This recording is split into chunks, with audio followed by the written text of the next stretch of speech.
Hello guys, good morning, જય શ્રી કૃષ્ણ. કેમ છો બધા? હોપ બધા મજામાં જ હશો ને welcome back to a new vlog. તો આજનો નવો વ્લોગ આપણે અત્યારે ચાલુ કરીએ. તો તમે જોઈ શકો છો અત્યારે ઘડિયાળમાં વાગી ગયા છે 11:45ની વાર અને મારા વાણીબેન જોજી સૂતા છે. કેટલા મસ્ત મજાના સૂતા હે ને. તો હે ને આજે વાણીબેનને બહુ ઊંઘ આવે છે, ઉઠવાનું નામ લેતા નથી અને અમારે એને 11:15 તો સ્કૂલે જવાનું છે. 11:30 જેવું થવા આવ્યું છે. તો જો હજી હલતા નથી અને મને થયું કે ચાલો થોડીક વાર એને આરામ કરવા દઉં, કેમ કે આજે અમારે છે ને રાત આખી લાઇટ આવજા કરતી હતી. 1:30 વાગ્યાની જતી રહેતી હતી, 3:15 3:30 લાઇટ આવી. ત્યાર પછી બધા 3:30 પછી શાંતિથી સૂતા. 12 વાગ્યા સુધી તો મેં હોમવર્ક કર્યું. તો આજે વાણીબેન અત્યારે ઊંઘ ઉડતી નથી, તો પહેલાં હું રસોઈ કરી નાખું. તો મમ્મીએ તૈયારી ચાલુ કરી દીધી છે અને વાણીબેનને આપણે જો સુવા દઈએ. જાગે તો ભલે જ ઠીક છે, બાકી એને આપણે સુવા દઈએ અને પછી એને બધી રેડી કરશું. ડાયરેક્ટ મારે રસોઈ થઈ જાય ને પછી છે ને રસોઈ કરીને જગાડી અને પછી નવડાવી ધોવડાવી અને એને રેડી કરી દેવું ને સીધું નાસ્તાના બદલે બપોરનું શાક રોટલી ખવડાવી દેવું એને, જો એને ભાવતું શાક બનતું હશે તો. બાકી જોઈએ છે હું લઈ જાય છે ને હવે શું કરે છે એ. અત્યારે તો વાણીબેન શાંતિથી સૂતા છે, તો એને સુવા દઈએ અને ચાલો રસોડામાં જઈએ અને જોઈએ આજે આપણે શેનું શાક ને બનાવીએ છીએ, શું કરીએ છીએ એ. તો મળીએ આપણે રસોડામાં. તો ગાઈસ જો વાણીબેન જાગી ગયા છે અને બ્રશ કરવા માંડ્યા છે. કા વાણીબેન?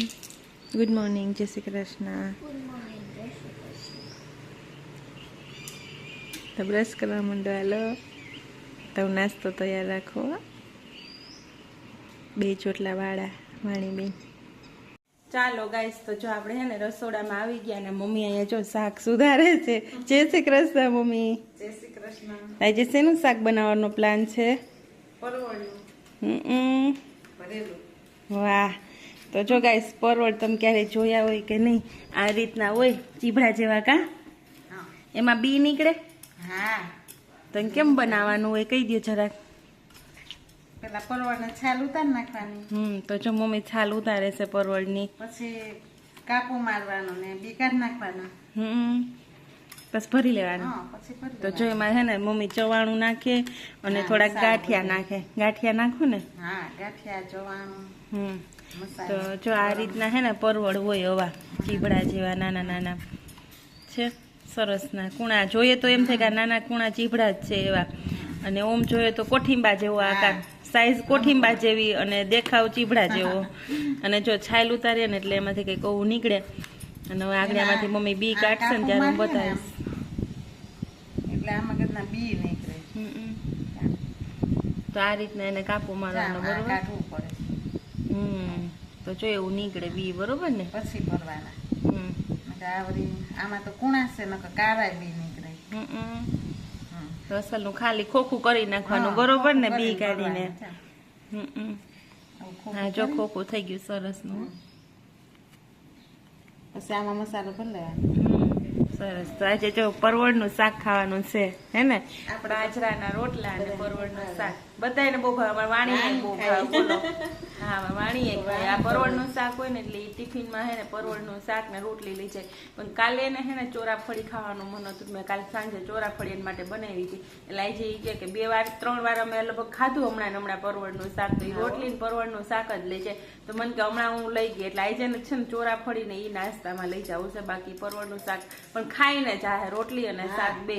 એટલે પહેલા તો ફટાફટ શાક ને રોટલી બનાવી લો એના માટે, અને પછી એને ખવડાવી લો અને ટિફિન ભરીને પણ ટાઈમ થાય એટલે મૂકવા જાવ. જોઈએ આજે થોડી મોડી થઈ ગઈ છે એ એટલા માટે. તો ચાલો પહેલા ફટાફટ શાક બનાવી લઈએ. આગળ મમ્મી કરે ને એટલે હું તમને થોડોક એમાં વચ્ચે વચ્ચે બતાવતી જઈશ. તો એન્ડ સુધી વ્લોગમાં બન્યા રહેજો. લાઈક કરી દેજો, શેર કરી દેજો, ને વ્લોગમાં નવા છો તો સબસ્ક્રાઈબ કરી દેજો.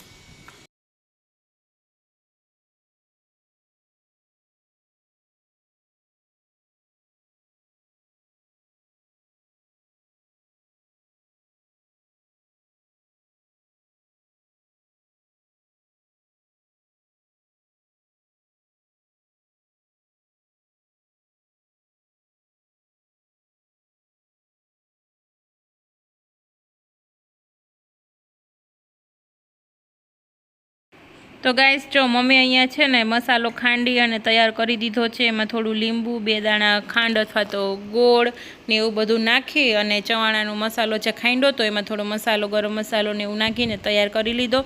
અને જો અહીંયા આ રીતે ભરવા માંડ્યા છે. તો આ રીતે ભરી લેવાના છે આપણે બધાય. અને આનો વઘાર આપણે છે ને ભરેલા રીંગણાનો વઘાર કરીએ ને એ જ રીતે કરવાનો છે, એટલે એમાં કંઈ આગળ નવીન છે નહીં. અને અહીંયા જો આપણે રોટલી બનવા માંડી છે. તો ગાઈસ અહીંયા જો બધાય ભરાય અને રેડી થઈ ગયા છે. ને અહીંયા મેં લઈ લીધી છે લસણવાળી ચટણી. તો લસણવાળી ચટણીથી બહુ મસ્ત ટેસ્ટ આવે છે. તો જો અહીંયા મેં તેલ મૂકી દીધું છે ને એમાં નાખ્યું છે આખું જીરું. અને આખું જીરું નાખી અને આપણે જે લસણ અને ચટણીને નિમક નાખીને ખાંડવાનું છે. અને એ ખાંડેલી તૈયાર થઈ ગયેલી ચટણીથી આપણે આનો વઘાર કરવાનો છે. તો જો એ ચટણી મેં નાખી અને પહેલાં વ્યવસ્થિત સાતળી લીધી છે, એટલે કે મસ્ત ચડવા દીધી છે. અને ત્યાર પછી એમાં એડ કરશું આપણે ભરેલા પરવળ. તો ભરેલા પરવળ આ રીતે એડ કરી અને એમાં હિંગ, હળદર, ચટણી થોડીક અને નિમક ને બધું નાખી અને મિક્સ કરી દેવાનું છે. અને ત્યાર પછી પાણી નાખી અને પાણી ઉકળી જાય પછી વધેલો મસાલો છે એ નાખી અને આપણે સીટી 1 થી 2 કરવાની છે. તો આપણું શાક ચડી જશે. તો જો અમારે વાણીબેન જમવા બેસી ગયા અને જો અહીંયા પરવળ લીધું. અને પરવળ છે ને બહુ જ ભાવે એટલે. અને રોટલી અને પરવળનું શાક.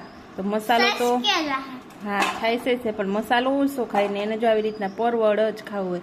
અને આરે આરે છાશ તો હોય, નાહી ધોઈને યુનિફોર્મ પહેરીને તૈયાર થઈ ગયા છે અને જમવા માંડ્યા છે. તમને ભાવે છે પરવળનું શાક વાણીબેન? હે બહુ ભાવે કા? તો આજે તો છે ને વાણી ઘરેથી જમીને જાય છે ને હમણાં તો ટિફિનમાં લઈ જતી, પણ આજે ઓલી ચોરાફળી છે ને એટલે એને છે ને ટિફિનમાં ચોરાફળી લઈ જાવી છે. એટલે શાક નથી લઈ જવું. એટલે ઘરેથી 2 રોટલી જમી અને પછી પરવળના શાક કરીને જમીને પછી જવાની છે સ્કૂલે, હે ને? તો જો વાણીબેનને તો એક પછી એક બટકા ખવાવા માંડ્યા હો શાકમાં. કેવું શાક બન્યું? બાએ બનાવ્યું હો, મસ્ત બન્યું ને? બાનો ને મમ્મીનો કોમ્બો ફિનિશ થઈ ગયું. વાણીને જો ફટાફટ જમવા માંડી હશે અને ફિનિશ થવા માંડ્યું. હમણાં આ શાક ને રોટલી લાગી જોઈને મારી દીકરીએ નાસ્તો એ ક્યાં કર્યો? હાઈ જમ્યું એ જમ્યું કા? હાલો ફટાફટ જમી લઈએ ને પછી તૈયાર થઈ જાય. તો ચાલો ગાઈસ જો મમ્મીની જાય છે. હા દાદા વૈયા ગયા. તો અમે પરમ દિવસે જે દાદાની ખબર કાઢવા ગયા હતા ને એ દાદા આજે જામમાં વૈયા ગયા. હા લઈ જવાય હો તુલસીજી, લઈ જવાય, બહુ જ સારું. એ ઓની ઉપર જ મૂકી દે બારવામાં. હા લ્યો. તો જો દાદા ને કૃપાલ ને બધા જાય છે. પપ્પા તો નીકળી ગયા. દાદાના મોટા ભાઈ અહીં ભગવાનના ધામમાં રહ્યા ગયા છે. તો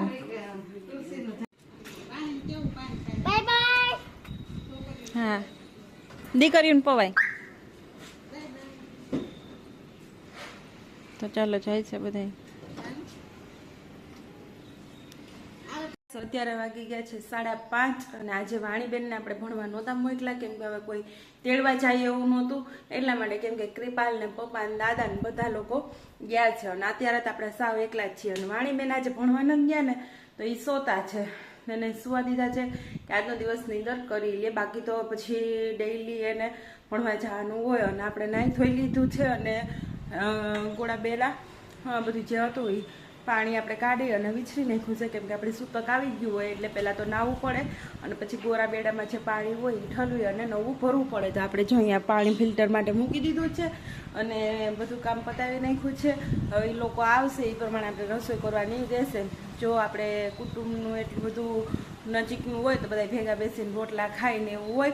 થોડુંક વહેલું પતી ગયું હશે તો વહેલા નીકળી જશે અથવા તો જમીન આવશે. જે પ્રમાણે આવશે એ પ્રમાણે કરવાનું રહેશે. અને આપણા મસ્ત પોપટિયા જો આવી ગયા છે અને ઝાડ ઉપર ગોઠવાઈ ગયા છે મસ્ત મજાના. તો આજે ને ચણવાની મજા આવશે કેમ કે નીચે કોઈ હલચલ નથી ને એટલા માટે. અને જો એક જાહે ને એટલે એક પછી એક બધા નીચે ઉતરવા માંડ્યા. તો એટલે હવે મજા આવે બહુ. હવે છે ને થોડીક વરસાદની જરૂર છે. વરસાદ આવશે ને એટલે આનાથી પણ વધારે આવશે. તો એ બધા આજે કોઈ હલચલ નહીં થાય એટલે બધાને ખાવાની બહુ મજા આવવાની છે. અને જુઓ આપણી ચકલિયું છે ઘેરો એક હમણાં ઉડીને વયું ગયું. બાકી હવે જેમ પોપટ એક આવશે ને પછી બધા વારા ફરતે આવવા મળશે પછી એનો ડર દૂર થઈ જાય. બાકી જો જરી કંઈ બહારથી અવાજ આવે ને એટલે આ પોપટ છે ને તરત બધા ઉડી જાય. બધા બીકણા બહુ હોય. આપણે ગમે એટલી ટ્રાય કરીએ ને તો એ બહારનો જરી કંઈક અવાજ આવે ને એટલે બધા પોપટ ઉડીને વયા જાય. વળી પાછા આવે ને બે થોડુંક ખાય, વળી કંઈક બહારનો અવાજ આવે ને એટલે ઉડીને જતા રહીએ એવું કરતા હોય. પણ આજે બહુ કોઈ હલચલ ને એવું નથી એટલે શાંતિથી ખાઈ શકશે ને પેટ ભરી શકશે. બાકી જો આપણી ચકોલિયું તો જો ઉડા ઉડ કરે છો જો હે ને ઘેરો આખો ઉડે છે. આવશે ને જાશે જો આવીને બેસી ગયું પાછું. તો એવું છે પોપટ વયા જાય ને પછી બધી ચકલીઓનો વારો આવશે. પણ જુઓ તમે એની ખાસિયત હું તમને દર વખતે બતાવું છું. આ જે ચકલીઓ છે ને એ લાઈનમાં જ બેસે, કારણ કે છે ને એ બધી હંપેલી હોય એટલા માટે. તો આવી રીતનું કંઈક આજનું પાછું વાતાવરણ છે. તડકો જ છે અને આછા વાદળા છે. સવારે બે છાંટા આવ્યા હતા પણ હવે અત્યારે પછી એવું કંઈ છે નહીં. અને પવન તો જોરદાર છે. બાકી એવું હતું કે પવન બેસી ગયો તો હાવ સવારે નહોતો, વાદળા સરસ એવા હતા ને બે છાંટા ખર્યા હતા તો કે આજના દિવસે વરસાદ થઈ જશે મને એવું હતું. પણ આજે કંઈ વરસાદ આવ્યો નહીં. અને અત્યારે 5:30 થઈ ગયા છે. જો વાળી બેન જાગે તો આપણે એને નાસ્તો પાણી ને એવું બધું કરાવી દઈએ. પણ કંઈ છે નહીં. તો ચલો હવે જોઈએ છીએ આગળ શું થાય છે એ. કેમ કે મમ્મીની આવશે તો આપણે વધારે રસોઈ કરવાની થાય અને નહીં આવે તો પછી મારી અને વાણીની રસોઈ છે સાંજ સુધીમાં તો આવી જ જશે. બહુ લેટ નહીં કરે કેમ કે અમે બે આજે ઘરે એકલ્યું છે એટલે. અને હવે તો થોડાક દિવસ આપણે જવા આવવાનું રહેશે.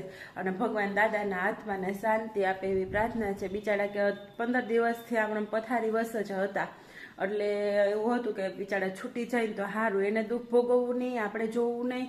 અને એવી બધી બહુ કન્ડિશન સિરિયસ હતી એટલા માટે અંતે એના ભગવાને પ્રાણ લઈ લીધા અને ભગવાન એના આત્માને શાંતિ આપે આપણે એવી દિલથી પ્રાર્થના કરીએ છીએ. 6:21 થઈ છે અત્યારે વાગવામાં.